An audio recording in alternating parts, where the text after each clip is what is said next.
Okay. Today I'm presenting something quite different. Yesterday I picked up my daughter after 22 years haven't seen her.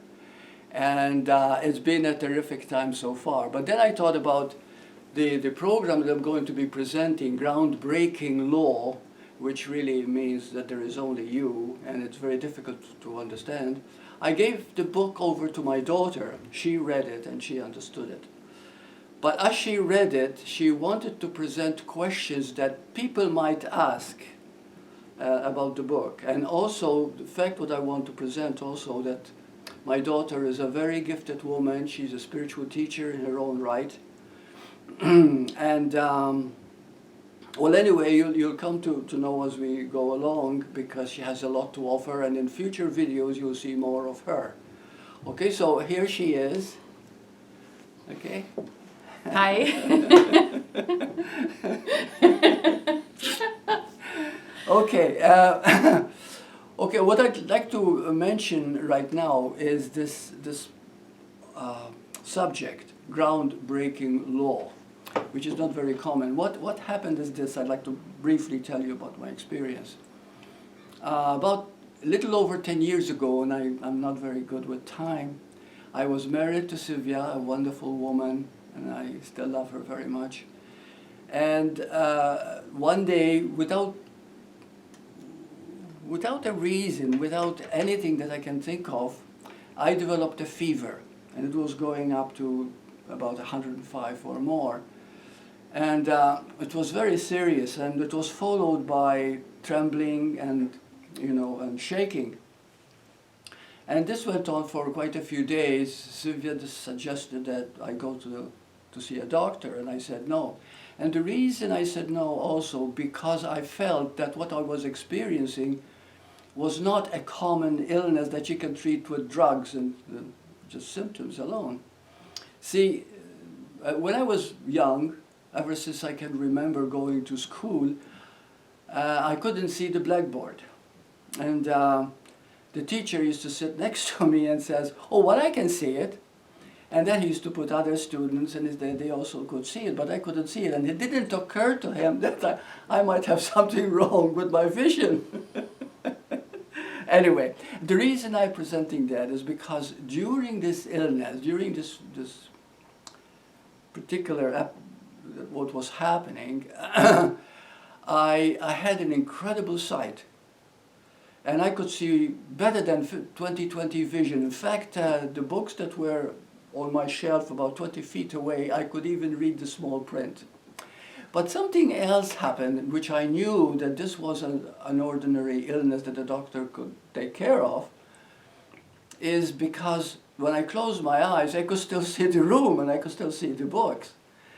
And so something was happening that I didn't understand at the moment. Later on, I found out that my third eye had opened up. Anyway, after a few days, I was so sick, I couldn't, I lost a lot of weight. My body was one leg bigger than another. I had streaks. I had red, blue, black, vein, what do you call them? Blisters or? Yeah, just streaks along the body, like veins. Lesions. Oh, lesions, okay. Yeah, and that was a mess.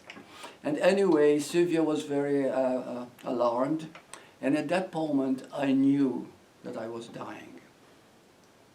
I wasn't afraid of death, but I wouldn't tell Sylvia how I was feeling, and I had no strength even to lift up my head.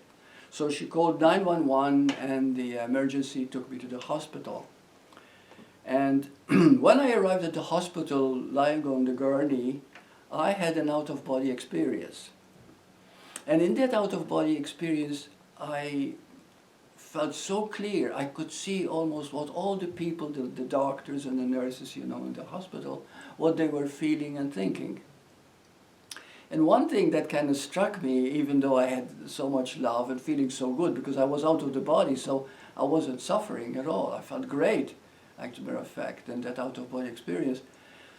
Yet I saw that people saw other people as a body. And I knew that being in this realm beyond time and space, I was a different person. This is such a hard thing to explain. Now, at this point, I experienced the light. And as the light came, there was a great feeling of being loved. It's just like when you are in orgasm, you know, you feel this incredible feeling, so good. It's just like being in love, but it multiplied that by 1,000 times. I felt tremendous. But what happened, and it started this, what I call the groundbreaking law, is that when I saw the light was energy, a love so great, infinite intelligence, being unconditionally loving. But there was something else, that the light itself was like watching myself in the future. It's something I never knew before, I never understood. And so what I saw is my future self beyond time, as I might be in a different dimension. I remember Jesus saying, in my Father's house there are many mansions. So what was meant by mansions, of course, different dimensions of being. And I was seeing myself in a dimension that I never suspected. Well, anyway, the way I was feeling, and the feelings were there, emotions were there, thoughts were there, except there was no time and space. So it was about a minute or so in this particular thing. Then the awareness came to me that I saw Sylvia looking at my body, and she was not looking very happy. And the thought came that if I don't return to the body, she'll be left all alone in Canada. And that one thought alone zoomed me back into the body. And so I opened my eyes and everything was fine. Now I returned back to the pain of the body. This must have lasted maybe a minute and a half or something like this at the time. But the realm in which I was in was more like a lifetime, because the light that I experienced was something that I always knew for thousands and maybe even millions of years. I cannot explain in words, but I'm doing my best. And this is the reason I gave it, groundbreaking law. Because the groundbreaking law is that you are everything. You are all that there is. And we'll go into it a little bit more. So, now you read the book. Do you have any questions we can go into right now about? Yeah. Well, maybe it's not a question. I'd like you to explain a little bit more about the time. You explained a little bit just now in your talk. Yes. You see, because the realm beyond body, and I also experienced then when I was in that realm beyond body, which is beyond time and space, I knew also that the world that we belonged in had to have time, and the brain was a linear brain in order for us to survive in a human form. So you see, the human form is not a punishment, it is a gift. Because through the human form we experience life, and it's the only way that we can develop wisdom. You see? And it's only through wisdom that we can go from one dimension to another. Most people are living in the third dimension. We moved on, I think, in the 60s and 70s and the fourth. Right now we're entering the fifth dimension. The fifth dimension, with Skype and cell phones and everything else, is beginning to prove to us that we can talk to someone 100 miles away and they are right here as we talk on the cell phone, which proves that there's no time. Skype, the same. I talk to someone in Germany, different days, a Monday, and they are on a Tuesday, for example, and so time and space are relative at this point, but I'm talking to them in this moment. So through technology, we're learning that time and space are relative, but they only exist on a third dimensional plane. Now you ask why, why we live In time, you said? Why? Well, more to explain about time, like. Yeah, that's a hard one. Well, thank you for that, because that's a very good question. Time. One thing that I find is happening to me is that as I begin to get to know myself more as spirit, time begins to lose its relevance. The past, I hardly remember any details or the dates, but one thing that I never forget is that realm beyond time and space in the light experience. That I will never forget, because that to me was more real than anything I've experienced in the world. So the world is has to function in a sequential order of events. In other words, there's got to be a past, present, and future for us to learn. We do not realize that past, present, and future are now, are happening this moment. See, even now as we're doing this, in truth, we already did it. Right. Blows your mind. It blows mine. Well, it blew my mind, and I haven't seen you in 22 years, but we've only spent one day together, and it feels like 22 years has not it's passed. as if you never left. Yes. Right. Yeah. And when I was looking at you yesterday, I said, oh my God, she came from my own fluid, my own body. And I said, there she is, beautiful woman. And I'm so comfortable with you, and you are with me, and right, and of course we're working on a very similar level of consciousness, so that is very, very relevant at this point. Time, I wish I could say, well, time doesn't exist, okay? Because like Einstein said, even in his theory of relativity, time is simultaneous. Past, present, and future is happening now. And this is why we can understand that why some people can actually predict what's going to happen. Because already in a way it has already happened, and they get that intuitive knowing. You see, that comes psychically.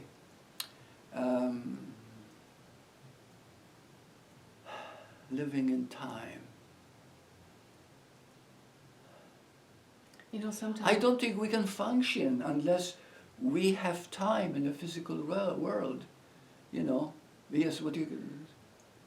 sometimes people say they had a moment where they felt like they'd been there before. Yes, that's called déjà vu, right? Déjà vu, that's it. That's right, So it has to do with time. That has to do with time, something that's already happened, and although there is a lapse, and says, oh my gosh, yeah, I remember this, I've already done it. And now you're doing it, what you already knew has happened. Right. Okay, so yeah, I guess this is a way of knowing that time doesn't exist in the way we think it does. Now, I'm very fascinated with what I called the groundbreaking law, because if we realized that you is all there is, then we move through the dimensions. For example, there are 3 ways in which we can understand this. First, there is self-consciousness. This is the first stage in the third dimensional world. Self-consciousness is like a frog living in a pond, and it thinks that the pond is his whole universe. Well, people in the third dimensional world who believe in time and space are in a way in a consciousness that makes them very much aware of their ego, aware of what they're supposed to be doing in the future, very conscious of how they were treated in the past. So they're living in time, which is a lot of suffering, really, and there. And as we begin to progress beyond that, progress beyond this stage of self-consciousness, we enter what is called self-awareness. Now, self-awareness takes us a little deeper, because at this point we realize that everybody is the same. When you think about yourself, you think of yourself as a body, as a person. But then you see that everybody thinks of themselves as a body and a person. and they see themselves as the center of the world. And then you say, hey, I think the same way that you do, but I'm no better than you, and you're no better than I am. We're actually very, very similar. So here in self-awareness, you become more collective, more as a whole, and see how we're all the same. And then finally comes, of course, the breakthrough, which is the groundbreaking law, where you actually experience the light and it says, I am you. So what we call God is really this light energy that is infinite. It's never had a beginning, never has an end. You were never born. We are just very light being. When you, then there is the moment. As a matter of fact, after I came from the hospital, and after the third day or so, and I knew that the light told me in a way, made it known, because I learned more in that 1 minute than I did all the years before. It was incredible what I got to know. So as soon as I got home, I wrote an article called That There's Only You, but I never published it, I never did anything, and I kept it as a booklet in the website that Sylvia had done for me. And then later on, about 1.5 years ago, because I have to explain something here. I didn't want to talk about what had happened to me 10 years ago. And the reason I did it was because doctors did not understand it. They couldn't understand why I was so sick, what happened. They didn't understand what was happening to me. And so what they did was put Sylvia and I in a separate room, windowless, airless, and it was kind of dark. And they left me there for 16 hours. Sylvia had nowhere to lie down or sit down or to sleep, but she slept on the floor, in a cold floor, just to be next to me. What a woman. Anyway, the next day they took me out of that place to test what they imagine is happening. I think the reason they treated me that way was because I mentioned to a doctor that I saw the light, and he thought I was cuckoo, you know. A woman, one of the nurses, decided that she's going to interview me to see if I can tell her what has happened to make me in such an unorthodox type of disease. But I didn't know what to say to her, so I explained that I had spiritual experience. And as a matter of fact, I experienced out of body and the light experience. And the moment I told her that, she looked at me, actually disgusted. And she stood up and walked away. And at the moment I thought, oh my God, they're going to put me away, you know, because they think I'm borderline personality, I'm a schizophrenic. And so I decided from then on not to talk about it. And I never did. As a matter of fact, I gave 2 retreats, 2 years in a row, and at the Swanwick Center, which I'll be doing this coming February. And I'll be talking about this groundbreaking law, which I never did before. The reason, again, I repeat, I didn't want to talk about it was because I was afraid that they might think that I'm not, there's something wrong with me, or, you know, that I'm out of the norm.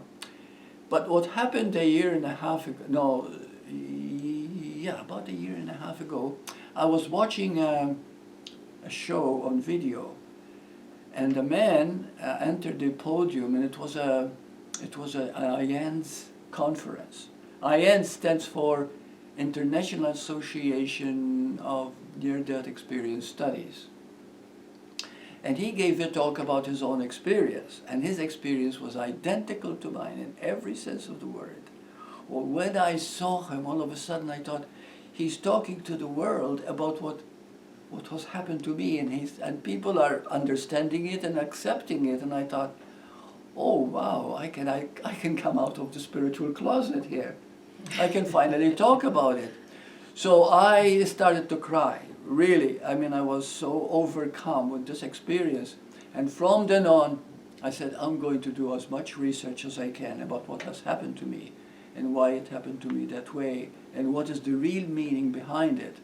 You know, when I saw the light and I was looking at myself, how I will be in a very grandiose dimension, but how I am now and in the future. Just like there are two of me, but there isn't any. It's a different...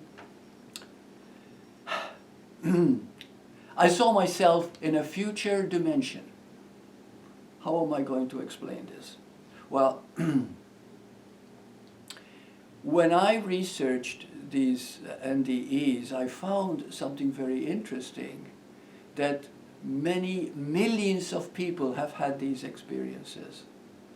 And they reported the same facts that have happened to me, and they were very open about it. So from then on, I took the article that I wrote, which was that there's only you, and I thought, well, I'm going to make it a little more public and write more about what has happened. But as I did that, it turned out to be a book, which is now going to be published. So I gave it to you to read. So are there any questions? Yes. Yeah, okay, let's I go was from waiting. there. Okay. Yeah. In the book, you talk about suffering. And I was just wondering, was there suffering during that experience? Like before it? And The physical suffering alone when I was sick, yes, there was physical suffering. But when I was in that realm, oh no, there was, first of all, it was a remembering of what I've always known. It was so familiar that I felt at home. You know, the light was unconditional love.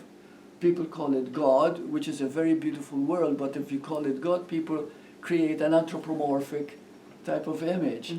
But it's energy, so loving, so great, so magnificent, so infinitely intelligent that there are no words to explain it. But when you are with it, you know you are it also. And it's a heavenly state. When religion taught me that there is a sin and that Jesus died for our sins and that there is a hell and that there is, limitation and God punishes, I saw clearly that what I've experienced in truth and the light had nothing to do with all that. It was all man-made. So it was a way that people control people, really. That's what it was, all these beliefs. Because love is the greatest reality there is.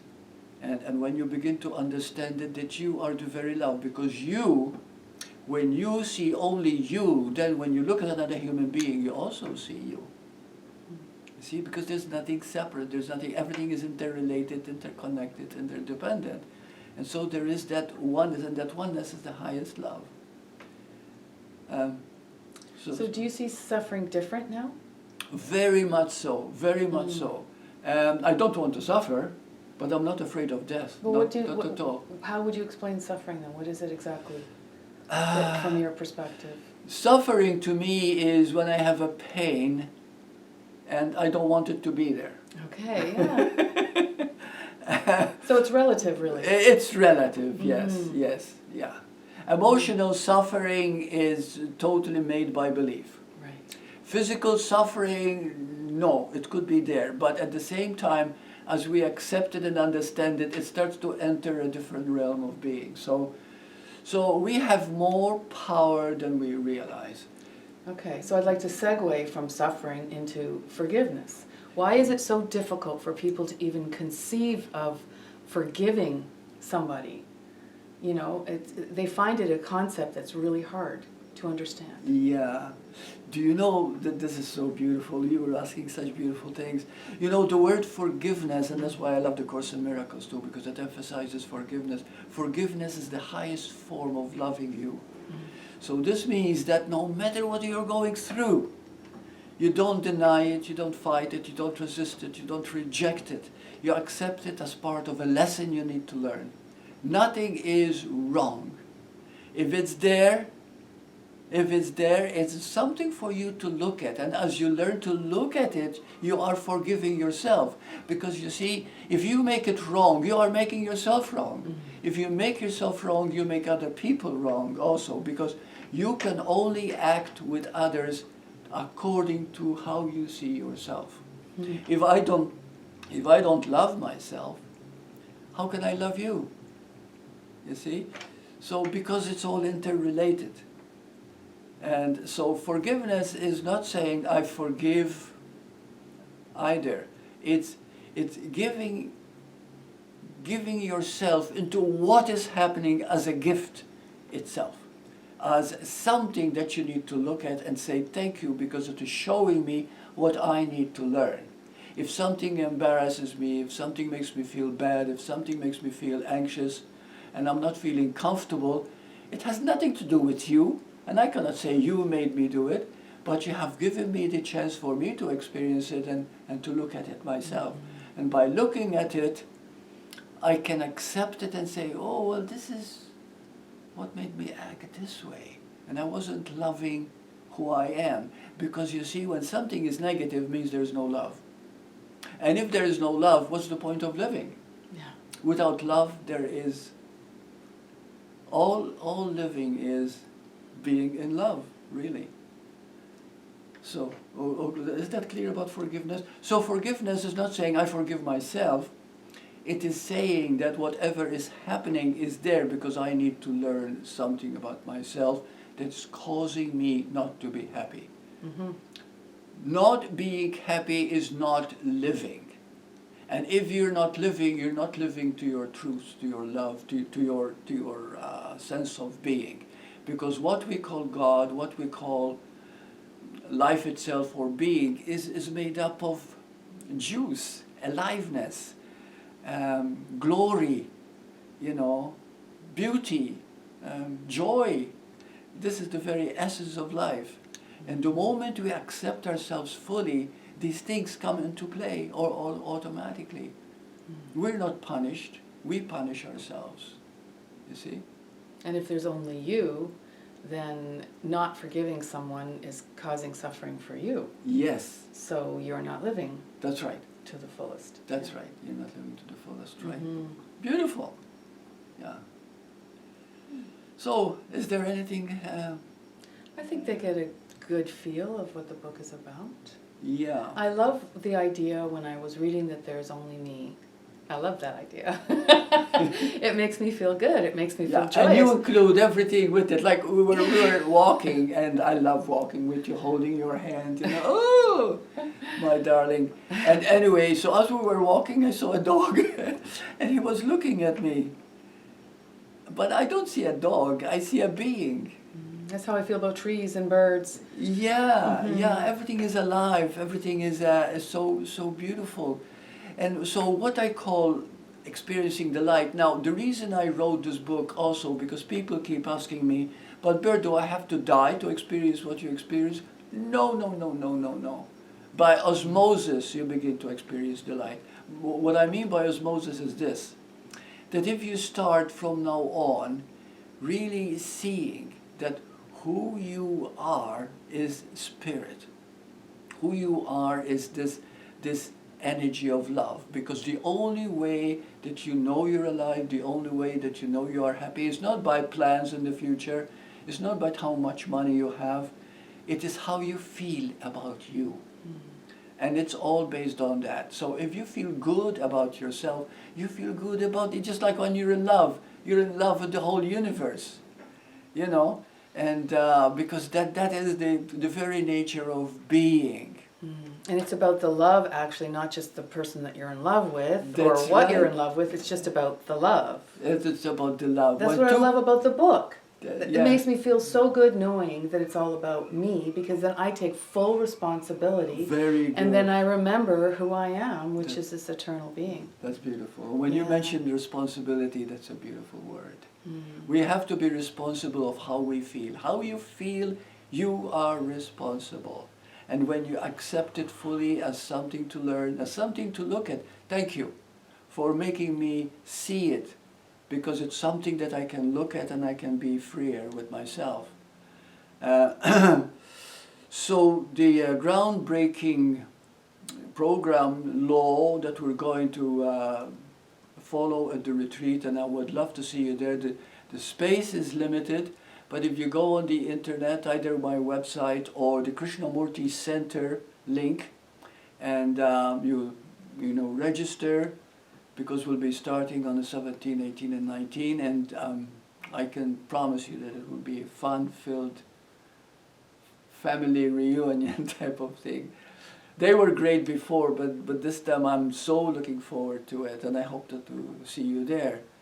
So is there anything that you'd like to add? All the information is going to be on the video, so they can just see it there. Okay, Yeah. okay, that's wonderful, okay. Mm-hmm. It's so lovely having you with me. I love you. I love you. Okay, so